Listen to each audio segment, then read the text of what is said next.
देख रहे हैं के न्यूज, खबरों का सारथी।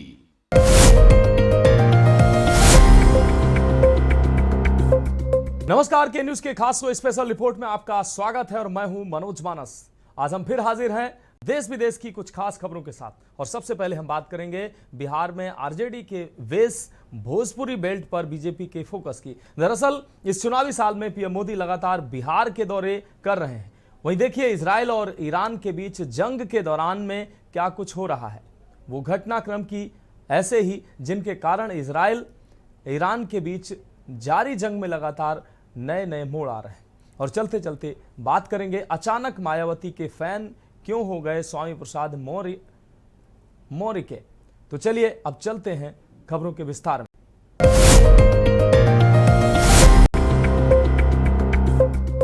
तो स्पेशल रिपोर्ट में पहली अहम रिपोर्ट की बात करते हैं। चुनावी साल में पीएम मोदी का पूरा फोकस बिहार के दौरे पर है। उन्होंने राज्य को 10,000 करोड़ रुपए की योजनाओं की सौगात दी है। प्रधानमंत्री नरेंद्र मोदी ने जल, रेल और बिजली क्षेत्र सहित कई विकास परियोजनाओं का शिलान्यास और विकास कार्यों का उद्घाटन किया है।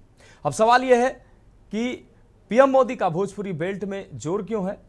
तो बता दें कि सिवान में मुस्लिम वोटर्स का दबदबा है, MY फैक्टर असरदार है। यहां 25% से ज्यादा मुस्लिम हैं और यादव वोट भी अच्छी तादाद में है। ये खास रिपोर्ट देखिए। बिहार में इस साल अक्टूबर-नवंबर में विधानसभा चुनाव होने हैं। महागठबंधन का गढ़ माने जाने वाले सिवान और आसपास की 24 विधानसभा सीटों पर एनडीए ने जीत का लक्ष्य रखा है। बाहुबली शहाबुद्दीन के गढ़ में पीएम मोदी का पहुंचना बहुत ही खास है। बता दें कि रैली के जरिए पीएम मोदी ने सिवान के साथ ही सारण और गोपालगंज की 24 विधानसभा सीटों पर अपनी पकड़ मजबूत करने की कोशिश की। बता दें कि महागठबंधन का ये इलाका एनडीए के लिए किसी खास चुनौती से कम नहीं है। पीएम मोदी की ये रैली यहां एनडीए की राह आसान कर सकती है। देश को दिए ब्रजबाबू ने महिला सशक्तिकरण को अपने जीवन का मकसद बनाया था। साथियों, मुझे खुशी है ऐसी ही महान आत्माओं के जीवन मिशन को एनडीए की डबल इंजन सरकार दृढ़ निश्चय के साथ आगे बढ़ा रही है। आज का ये कार्यक्रम इन्हीं प्रयासों का हिस्सा है।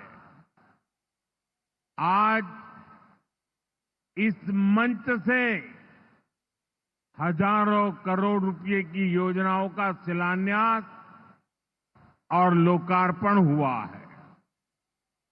विकास की ये सारी परियोजनाएं बिहार को उज्जवल भविष्य की तरफ ले जाएगी, समृद्ध बिहार बनाएगी। सिवान में मुस्लिम वोटर्स का दबदबा, MY फैक्टर। 8 विधानसभा क्षेत्र में मुस्लिम वोटर्स का दबदबा है। यहाँ 25% से ज्यादा मुस्लिम हैं और यादव वोट भी अच्छी तादाद में है। MY समीकरण की वजह से यहाँ आरजेडी का दबदबा है। अति पिछड़ा वोट बैंक नीतीश और बीजेपी के साथ है। यही वजह है कि सिवान की 8 विधानसभा सीटों पर लड़ाई कांटे की है। आरजेडी के बेस भोजपुरी बेल्ट पर बीजेपी का फोकस। आपको बता दें कि प्रधानमंत्री नरेंद्र मोदी 3 हफ्ते के भीतर दूसरी बार बिहार पहुंचे। इस बार प्रधानमंत्री नरेंद्र मोदी ने सिवान जिले के जसौली गांव से बिहार को करीब 10,000 करोड़ रुपए की विकास परियोजनाओं की सौगात दी और जनसभा को भी संबोधित किया। बता दें कि 29 मई को पटना पहुंचे पीएम मोदी ने पटना में रोड शो किया था और काराकाट के विक्रमगंज में आयोजित कार्यक्रम में सूबे को 47,500 करोड़ रुपए की विकास परियोजनाओं की सौगात दी थी। विक्रमगंज में पीएम मोदी ने जनसभा को संबोधित भी किया था। बता दें कि विक्रमगंज काराकाट लोकसभा सीट के तहत आता है। कह सकते हैं कि भोजपुरी बेल्ट में 3 हफ्ते के भीतर प्रधानमंत्री नरेंद्र मोदी की दूसरी रैली के मकसद खास हैं। सिवान, सासाराम, बक्सर, मोतिहारी, बेतिया और आरा जैसे बिहार के सारे इलाके फले फूले। इस दिशा में ये प्रोजेक्ट बड़ी भूमिका निभाएंगे। इनसे गरीब, वंचित, दलित, महादलित, पिछड़े, अति पिछड़े, हर समाज का जीवन आसान होगा। मैं बिहार की जनता को, आप सभी को इन प्रोजेक्ट्स के लिए बहुत बहुत बधाई देता हूं। मैं अभी जब आप लोगों के बीच से आ रहा था, अभी कल ही बारिश हुई, सुबह भी थोड़ा बारिश का लाभ आया। इसके बावजूद भी इतनी बड़ी मात्रा में आपका आना, हमें आशीर्वाद देना, मैं आपका हृदय से जितना धन्यवाद करूं उतना कम है। भोजपुरी बेल्ट में बीजेपी का जोर क्यों? भोजपुरी बेल्ट के 10 जिलों में 73 सीटें हैं। भोजपुरी भाषी जिलों के अलावा मुजफ्फरपुर, कटिहार जैसे जिलों में कुछ इलाकों में भी भोजपुरी बोली जाती है। सीटों की संख्या भी करीब 2 दर्जन है। भोजपुरी भाषी मतदाता जीत हार तय करने में महत्वपूर्ण भूमिका निभाते हैं। सूबे के करीब 100 विधानसभा सीटों पर भोजपुरी का प्रभाव है। आपको बता दें कि पिछले साल हुए लोकसभा चुनाव में भोजपुरी बेल्ट की सीटों पर बीजेपी और उसकी अगुवाई वाले एनडीए को भारी नुकसान उठाना पड़ा था। बीजेपी का गढ़ मानी जाने वाली बक्सर लोकसभा सीट भी पार्टी हार गई और आरा के साथ ही सासाराम, कारागाट, औरंगाबाद जैसी मजबूत सीटें भी एनडीए से फिसल गई। मोदी सरकार के जैसे कद्दावर चेहरे चुनावी रणभूमि में मात खा गए। वहीं भोजपुरी बेल्ट 2020 के विधानसभा चुनाव में आरजेडी का बेस साबित हुआ था। भोजपुरी भाषी 10 जिलों के 73 विधानसभा सीटों में से 45 सीटों पर राष्ट्रीय जनता दल आरजेडी की अगुवाई वाले विपक्षी महागठबंधन के उम्मीदवार जीते थे। जिस बेल्ट को बीजेपी और एनडीए का गढ़ माना जाता था, उस बेल्ट में सत्ताधारी गठबंधन 27 सीटों पर सिमट गया था। बता दें कि राष्ट्रीय स्तर पर एनडीए की अगुवाई कर रही बीजेपी के लगातार 2 चुनावों में भोजपुरी बेल्ट से हुए नुकसान के बाद कान खड़े हो गए हैं। इस बार अपनी स्थिति और मजबूत करने की कोशिश में जुटी बीजेपी ने भोजपुरी बेल्ट के मतदाताओं को साधने के लिए चुनाव कार्यक्रम के ऐलान से भी काफी पहले से काम शुरू कर दिया है। पहले प्रधानमंत्री नरेंद्र मोदी का होली से ठीक पहले अपने मॉरिशस दौरे के दौरान भोजपुरी भाषा में संबोधन की शुरुआत करना हो या अब 3 हफ्ते के भीतर भोजपुरी बेल्ट में दूसरी रैली, यह सब इसी कवायद का हिस्सा माने जा रहे हैं। स्पेशल डेस्क के न्यूज इंडिया। तो फिलहाल स्पेशल रिपोर्ट में वक्त एक अहम ब्रेक का है। ब्रेक के बाद अगली रिपोर्ट का रुख करेंगे।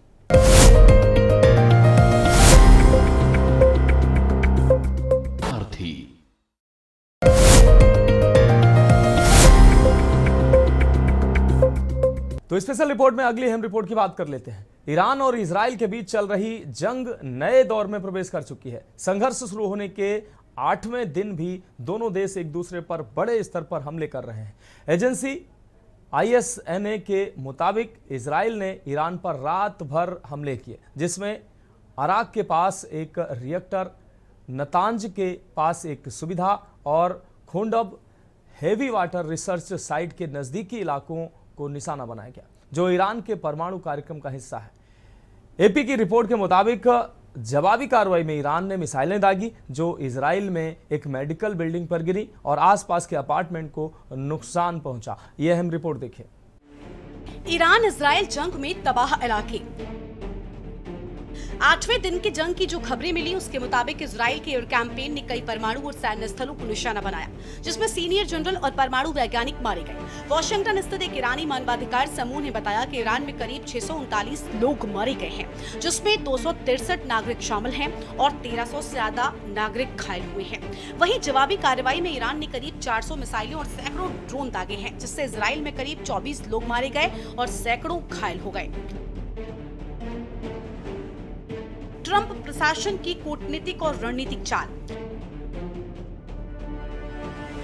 उधर मात्र 2 दिन पहले तक ईरान को बिना शर्त सरेंडर करने का अल्टीमेटम देने वाले अमेरिकी राष्ट्रपति ने अपना अगला कदम तय करने के लिए 2 हफ्ते की समय सीमा ले ली है। ईरान इजराइल वॉर में अमेरिकी एंट्री को लेकर 2 हफ्ते का विंडो देकर ट्रंप प्रशासन ने कूटनीतिक और रणनीतिक फैसला लिया है।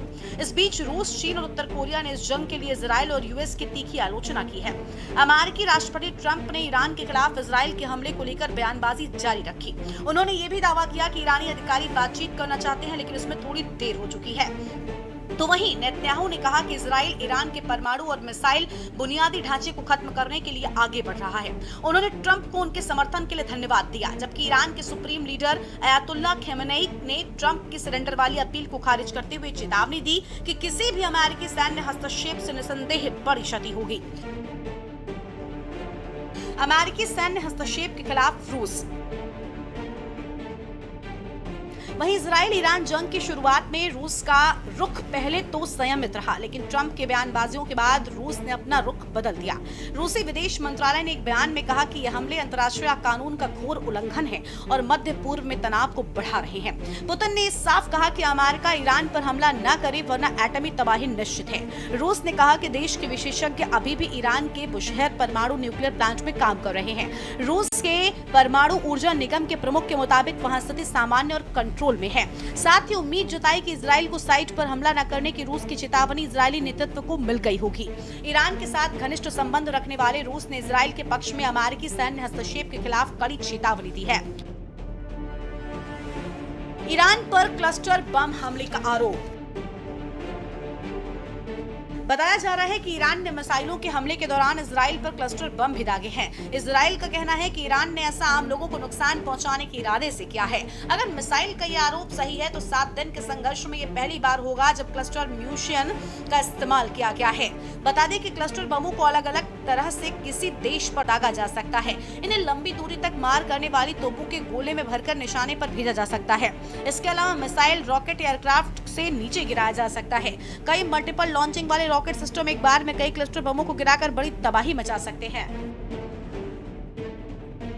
वहीं ईरानी राष्ट्रपति ने शांति और स्थिरता के लिए अपने देश की दीर्घकालिक प्रतिबद्धता की पुष्टि की है। उन्होंने कहा कि ये थोपा हुआ युद्ध है, इसे खत्म करने का सिर्फ एक रास्ता ये है कि दुश्मन बिना शर्त अपनी आक्रामकता बंद कर दे। उन्होंने ये भी कहा कि ईरान को जायोनी आतंकवादियों की गतिविधियों को स्थायी रूप से रोकने के लिए एक निश्चित इलाज स्थापित करना चाहिए, जो इजराइल से कथित खतरों के खिलाफ एक दृढ़ रुख का संकेत देता है। स्पेशल डेस्क के न्यूज इंडिया। तो स्पेशल रिपोर्ट में अगली रिपोर्ट की बात कर लेते हैं। क्या स्वामी प्रसाद फिर से अपनी पुरानी पार्टी बीएसपी में लौट सकते हैं? ऐसे कयास इसलिए लगाए जा रहे हैं क्योंकि सपा और विधान परिषद की सदस्यता से इस्तीफा देने वाले पूर्व कैबिनेट मंत्री स्वामी प्रसाद मौर्य ने पूर्व मुख्यमंत्री मायावती के प्रशासन की तारीफ की है। इससे उनके भावी कदम के बारे में अर्थ निकाले जा रहे हैं। ये अहम रिपोर्ट देखें। स्वामी का सियासी सफर और बीएसपी में रुतबा। स्वामी प्रसाद मौर्य ने अपने सियासी सफर का आगाज बसपा के ही साथ किया था। 1996 में बसपा के टिकट पर डलमऊ सीट से पहली बार विधायक निर्वाचित हुए। स्वामी की गिनती मायावती के सबसे करीबी, सबसे ताकतवर नेताओं में थी। माया की अगुवाई वाली बसपा सरकार के कार्यकाल में स्वामी प्रसाद मौर्य का रुतबा था। वो सबसे ताकतवर मंत्रियों में गिने जाते थे। 2012 के यूपी चुनाव में बसपा की सत्ता से विदाई के बाद हालात बदल गए। स्वामी की सियासी नाव डावाडोल होने लगी। 2014 के लोकसभा चुनाव में बसपा शून्य पर सिमट गई और स्वामी नए सियासी ठौर की तलाश में जुट गए। मौर्य ने अगस्त 2016 में मायावती पर पैसे लेकर टिकट बेचने जैसे गंभीर आरोप लगा पार्टी छोड़ दी और बीजेपी का दामन थाम लिया। 2017 के यूपी चुनाव में बीजेपी की जीत के बाद योगी आदित्यनाथ की अगुवाई वाली सरकार में मंत्री बने, लेकिन 2022 के चुनाव से पहले पार्टी से उनका मोहभंग हो गया और मंत्री पद से इस्तीफा देकर वो सपा की साइकिल पर सवार हो गए। 2022 के यूपी चुनाव में स्वामी प्रसाद मौर्य अपनी सीट भी नहीं बचा सके। अचानक मायावती के फैन हो गए स्वामी प्रसाद मौर्य ने राष्ट्रीय शोषित समाज पार्टी का गठन तो किया, लेकिन जिस आक्रामक धारा के वो नेता हैं, उसके मुताबिक अभी तक स्वामी प्रसाद की धमक सामने नहीं आ सकी है। इधर वो काफी समय से मायावती का गुणगान करते हुए सुने जा रहे हैं। मायावती के बारे में स्वामी प्रसाद मौर्य का कहना है कि प्रशासक के रूप में मायावती की बराबरी न कोई कर पाया है, न कर पा रहा है। राजनीतिक सूत्रों का कहना है कि स्वामी प्रसाद बसपा के साथ बेहतर रिश्ते रखकर अलग कदम उठाना चाहते हैं। वहीं अपने परिवार की राजनीति को ध्यान में रखकर भी वो अगला कदम उठाना चाहते हैं। बदले बदले से लग रहे हैं स्वामी प्रसाद मौर्य। यूपी की राजनीति में घाट घाट का पानी पी चुके स्वामी प्रसाद मौर्य की बसपा पर नरमी, मायावती के सीएम कार्यकाल की तारीफ करना, आकाश आनंद को बधाई देकर महत्व की वकालत करना, लिहाजा सवाल उठता है कि ये सब किस ओर इशारा करता है। आपको बता दें कि जनसंख्या के लिहाज से देश के सबसे बड़े सूबे उत्तर प्रदेश की राजनीति में सियासी हलचल है। गृह मंत्री अमित शाह के डिप्टी सीएम केशव प्रसाद मौर्य को मेरे मित्र कहकर संबोधित करने के बाद भारतीय जनता पार्टी में सियासी कयासबाजों का दौर चल रहा है कि अखिलेश यादव ने 2027 का चुनाव भी कांग्रेस के साथ गठबंधन में लड़ने का ऐलान कर दिया। बहरहाल अब सियासी चर्चा का केंद्र स्वामी प्रसाद मौर्य बन गए हैं। कभी मायावती पर निजी हमले कर गंभीर आरोप लगाकर बहुजन समाज पार्टी छोड़ने वाले स्वामी के तेवर इन दिनों बदले बदले से हैं।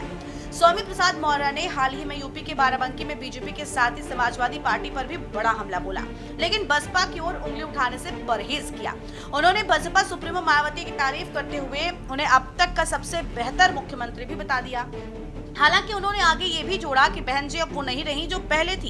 इस बयान से एक दिन पहले ही स्वामी प्रसाद मौर्य ने बसपा के नेशनल कोऑर्डिनेटर आकाश आनंद को भी बधाई दी थी और कहा था कि वो राजनीति में अभी बहुत नए हैं, उन्हें पार्टी में और महत्व दिया जाना चाहिए। देखिए, अगर सबसे अच्छा मुख्यमंत्री की अगर जो नाम लिए इन तीनों में अगर सबसे अच्छे मुख्यमंत्री की बात आएगी तो मुख्यमंत्री के रूप में सुश्री मायावती का जो कार्यकाल था वो ऐतिहासिक था।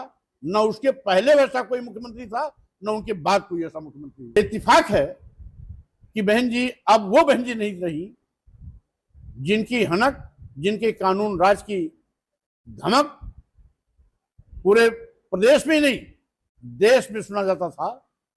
क्योंकि बाबा साहब के मिशन और मानवर काशीराम के सामाजिक परिवर्तन आंदोलन से उन्होंने नाता तोड़ लिया, इसलिए उत्तर प्रदेश और देश की जनता ने उनसे भी नाता तोड़ दिया। कट्टर पक्षधर रहा, अनुयायी रहा और इस मिशन का मजबूत कार्यकर्ता के रूप में मेरी एक पहचान सदैव रही।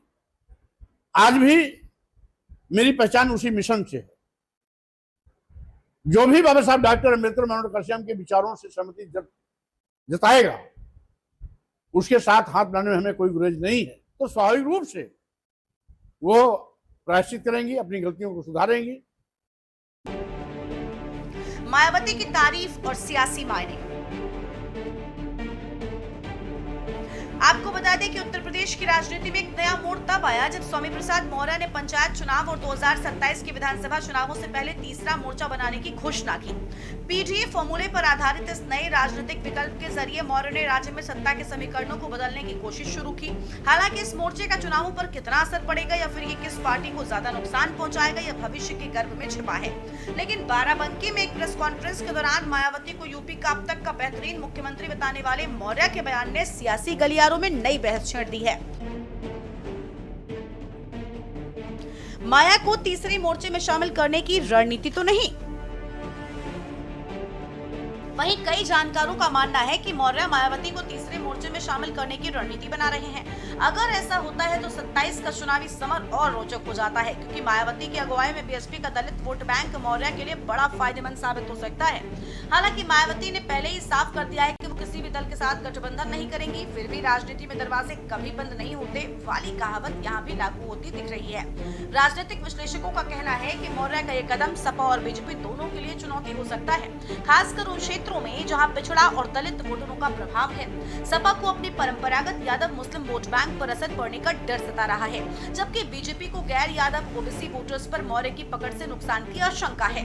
दूसरी ओर अगर मायावती तीसरे मोर्चे में शामिल होती हैं तो ये बीएसपी के वोट शेयर को भी प्रभावित कर सकता है। हालांकि मौर्य की इस पहल की सफलता उनकी संगठनात्मक क्षमता और वोटर्स तक पहुंच पर निर्भर करेगी।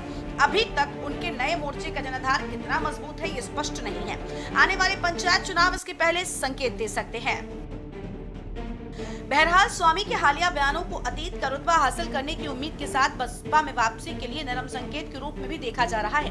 कहा तो ये भी जा रहा है कि अपना सियासी अस्तित्व बचाने के लिए स्वामी प्रसाद मौर्य बसपा में वापसी की पिच तैयार करने में जुट गए हैं। बता दें कि स्वामी प्रसाद मौर्य ने भले ही अपनी पार्टी नाम से दल बना लिया हो, लेकिन मोर्चा नाम से गठबंधन बना खुद को सीएम फेस घोषित करा लिया हो, लेकिन वो रुतबा नहीं लौटा सके जो कभी बसपा में हुआ करता था। शायद उन्हें अंदाजा हो गया है कि बीजेपी और सपा की सीधी फाइट में तीसरा मजबूत कोण बसपा ही दे सकती है। स्पेशल डेस्क के न्यूज इंडिया। तो स्पेशल रिपोर्ट में आज के लिए मेरे साथ इतना ही। मुझे दीजिए इजाजत और आप देखते रहिए के न्यूज इंडिया।